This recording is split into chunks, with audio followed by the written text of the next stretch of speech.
আসসালামু আলাইকুম বন্ধুরা, কেমন আছেন সবাই? সকলেই আমার ভিডিওটা লাইক কমেন্ট শেয়ার করে পৌঁছায় দেবেন।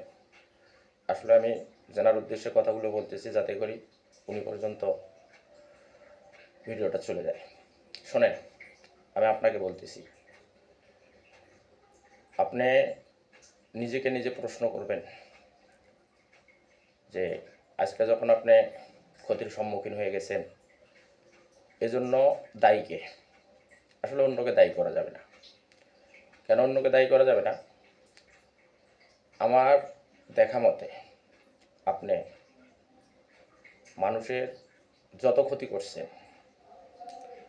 আপনার ক্ষতি হবে না? এটা আল্লাহ পাক রব্বুল আলামিন নিজে বলছেন যে আমি তুমি অন্যের জন্য যা করবা তুমি নিজেও ততটুকু পাওয়ার জন্য কি হও? প্রস্তুত হও।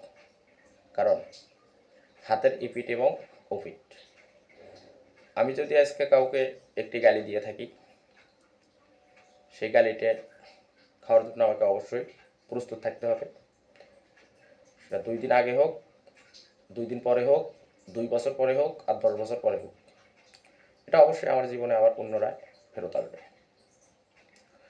তা এরকমই আপনি যদি কাউকে ভালো করে থাকেন, সে ভালোটা আপনি অবশ্যই পাবেন। সঙ্গে সঙ্গে না পারলেও 2 দিন আগে হোক, 2 দিন পরে হোক, 2 বছর পরে হোক, 10 বছর পরে হোক, 20 বছর পরে হোক, অবশ্যই আপনি পাবেন। যদি কাউরে আপনি খারাপ করে থাকেন, সেটাও আপনি পাবেন। হয়তোবা সেই মুহূর্তে না, কিছুদিন পরে। এটা আল্লাহ পাক রব্বুল আলামিন নিজে বলছেন।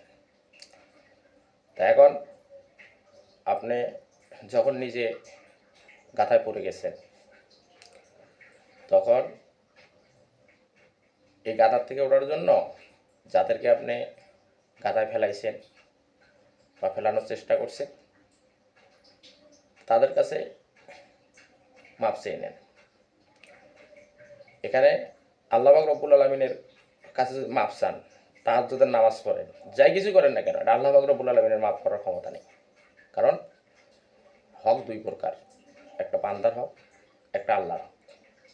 আল্লাহ পাক রব্বুল আলামিনের যেটা আছে সেটার জন্য উনি ক্ষমাশীল, ক্ষমা করবেন। কিন্তু আপনি মানুষের হক যেটা করছেন, আরো জনের ক্ষতি করার চেষ্টা করছেন, ক্ষতি করছেন, আরো জনকে মারছেন, আরো জনকে গালি দিচ্ছেন, আরো জনের অর্থ লুট করে খাইছেন, আরো জনকে বিপদে ফেলাইছেন, সেজন্য